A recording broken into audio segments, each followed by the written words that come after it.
I'm Dr. Mike Gradisar, Head of Sleep Science at Sleep Cycle. I'm a clinical psychologist specialising in sleep disorders, and I've been helping people sleep better for the past 20 years. But I haven't been satisfied with just helping people in my own hometown. Basically, I've come to Sleep Cycle to help millions of people around the world, including you.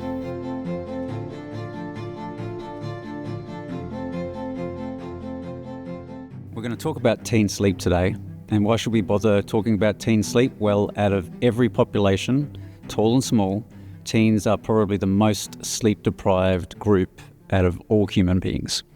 For these guys, they really fall asleep too late on school nights, and therefore if they have to get up, if that alarm is blaring, or mum is trying to wake them up with lots of spray bottles, or sometimes we've even heard that they'll throw a cup of coffee at them just to get them out of bed, they are essentially not getting enough sleep. And that happens 5 times a week. Then they get to catch up on the weekends, which is great, but then the cycle basically happens again. So for really these guys, a lot of the time they're sort of told that they might be lazy, that they really struggle to get out of bed. They're also told that they should probably get off their screens. But I'm just here to tell you, and try to trust me, that it's not about the screens. We've actually done a lot of different scientific studies where we've essentially thrown video games at teenagers in the hour before bed, and it's taken them like 4 minutes longer to fall asleep. Or we've basically got an iPad, full brightness, hour before bed, and it's taken about 3 minutes longer to fall asleep. So we've really learned it's not necessarily about the technology. It's up here. And I'm not talking about necessarily the way they think, but more deep into the brain, the body clock. It's actually their sleep biology. That's where we've discovered is the issue for teenagers. Essentially what happens is as they go through puberty, they start to have this gradual shift in the timing of their body clock. It basically tells them to fall asleep later and to wake up later. So what we're going to do today is really sort of describe in more detail the different experiences that teens have when they're trying to basically fall asleep, when they're trying to wake up in the morning, why it happens, and importantly, what to do about it.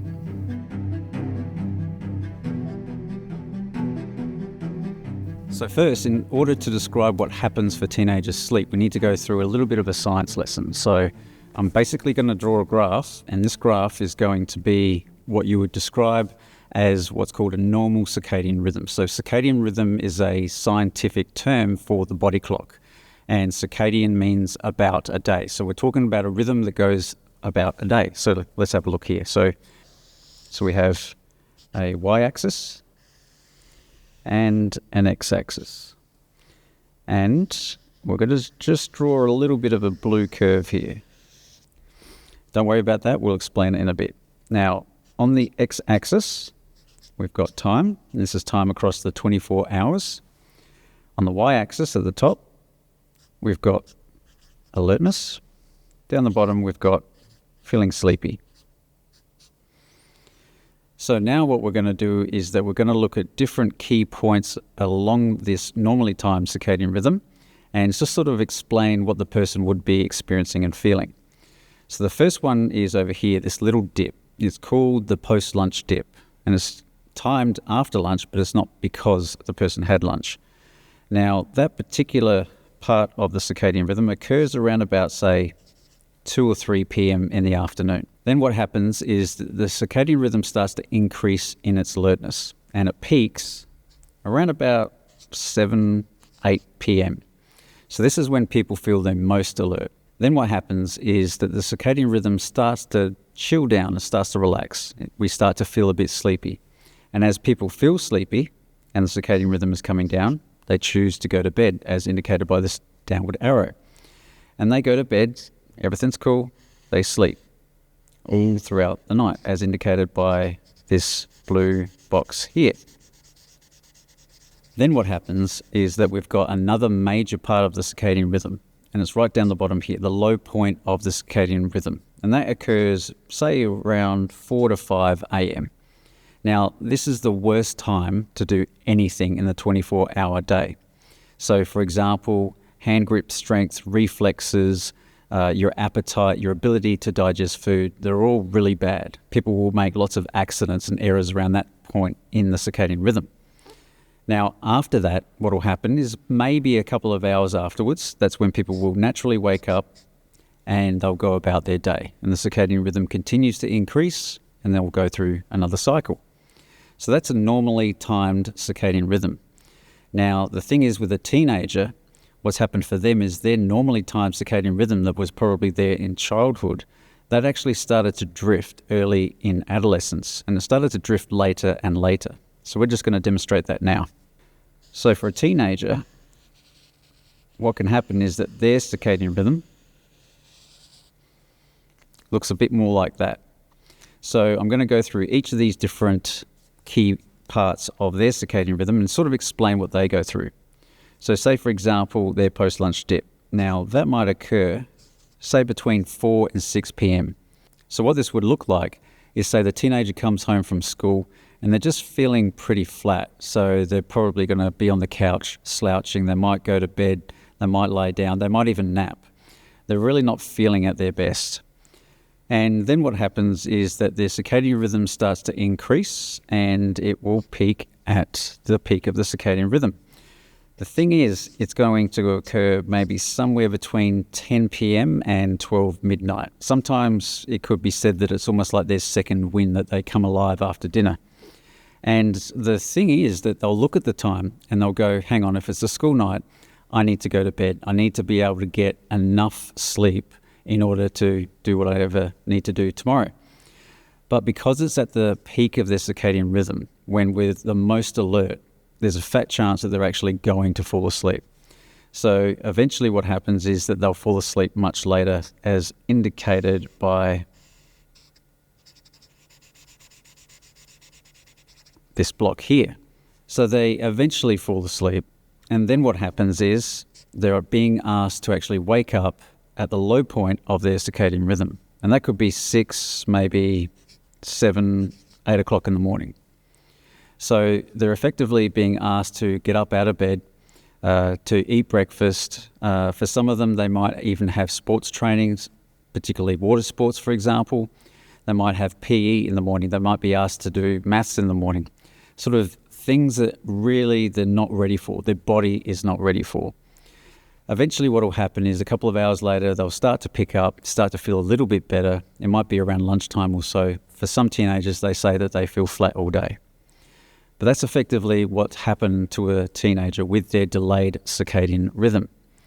Now, that's not a death sentence. You can actually do something about it. You can actually implement certain behaviors so that we can actually get the red curve to shift closer to the blue curve, so that the teenager is falling asleep early and getting more sleep. And the trick is to use a particular resource that, fortunately, there is a free version of it, and that's sunlight. Now, when you have sunlight or even bright light in someone's visual field around about that point of the circadian rhythm, so after the low point of the circadian rhythm, what that does is it essentially says to the circadian rhythm it's time to wake up. But it also does something else. It essentially changes the circadian rhythm so it shifts slightly earlier. And so the trick is to trick the circadian rhythm and just gradually each morning time the light to be earlier and earlier, just gradually, so that we're shifting the red curve closer to the blue curve. So that is what we're aiming for. We're trying to get the teenagers' red circadian rhythm closer to the blue one so that they have a more normally timed circadian rhythm. That's the goal. And so now we're going to teach you exactly how you can do that for yourself.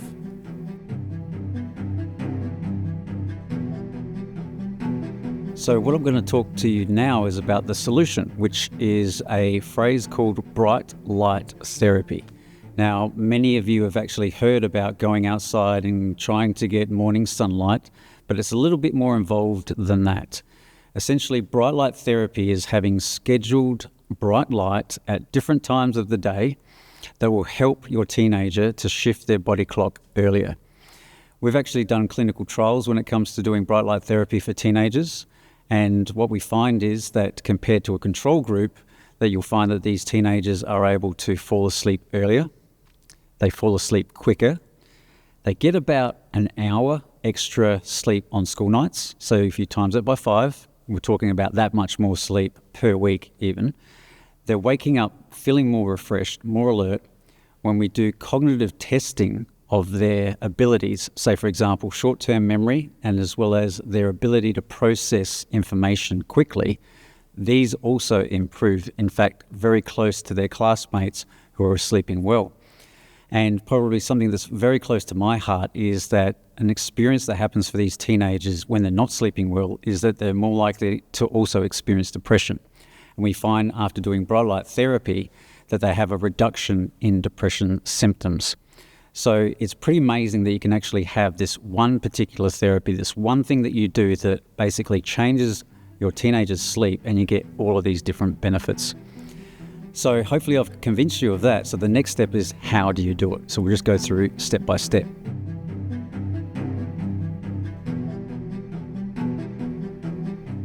The first thing is to really know your own rhythm. Everyone is built differently, and the way that you do this, and parents don't necessarily like to hear this, teens do, is that you actually have to sleep in. By sleeping in, you know where the end of your sleep is, and you know essentially where to begin your bright light therapy. This is the key thing that you need to do. That's what you do on morning one.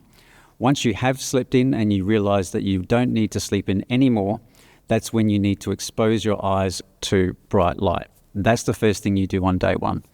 On day two, you're essentially then trying to get up earlier and do the same thing, shine light into your eyes. The next day, a little bit earlier, shine light into your eyes. You keep doing this process until you get to a point when you're starting to fall asleep earlier to your satisfaction, and you're falling asleep at the right sort of time, and you're also feeling more alert in the morning. Now, it's likely that you'll still depend upon having an alarm in the morning. And I would also suggest that parents, your ability to be able to support your teens is really essential in this. As much as you want your teens to do this, remember they're trying to really fight their biology by trying to sort of shift earlier when their biology wants them to shift later. So your support is really crucial. The other thing is to make sure that you're patient with this process. It should be just gradually, day by day. You might be tempted to do this very fast. Just gradually get up earlier each and every single day. It may take weeks, but think about how long you've actually had this problem for. The number of weeks, whether it's 2 or 3 weeks to do this process, is really sort of nothing when it comes to actually having this problem. When we have a look at the sort of research that we've done, we found that teens have had this problem for about 5 to 7 years. So it's just so amazing when it comes to sleep and when it comes to light that you can use something that's fairly natural when you go about to change this rhythm, really reverse something that's been happening for years, and you get all of these constellation of benefits.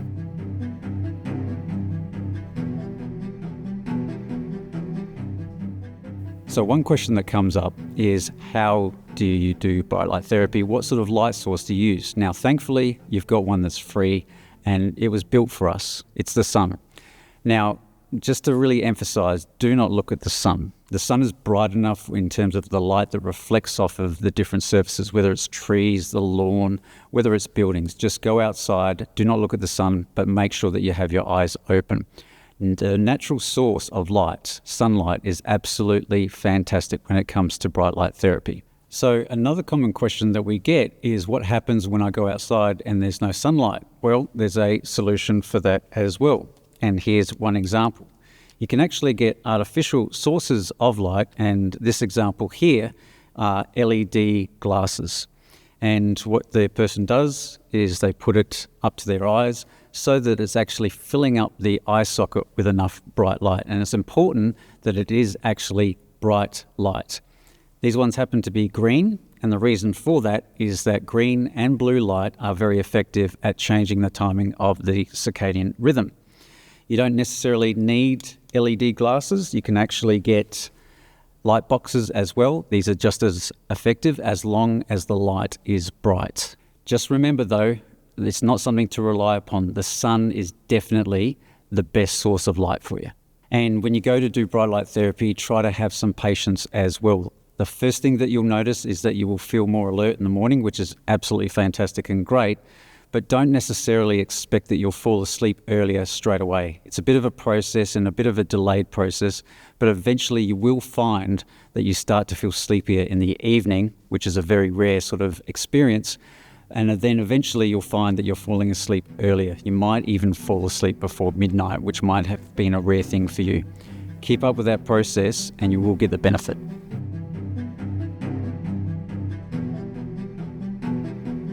So in summary, teens, they fall asleep too late and they get too little sleep on school nights. Why is that the case?